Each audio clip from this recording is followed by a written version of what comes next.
नमस्कार. आपण आता वांग्याची भाजी बनवतोय. कढईमध्ये 2 चमचे तेल घालते.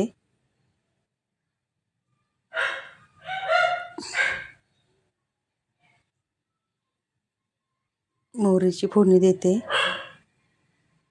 साधी सिंपल वांग्याची भाजी करते मी. तेल चांगलं तापले, आपलं छान फोडणी बसली. आलं, लसूण, कोथिंबीर, खोबरं ह्याचा मसाला मी टाकलाय.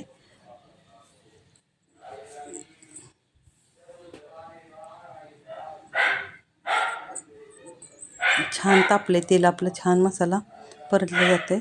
आपण इकडं वांगी कापलेत. खूप मोठी वांगी होती ना, त्याच्यामुळे 2-2 भाग केलेत मी. आणि ते आता मसाल्यामध्ये टाकते परतण्यासाठी. थोडंसं मीठ घातलंय.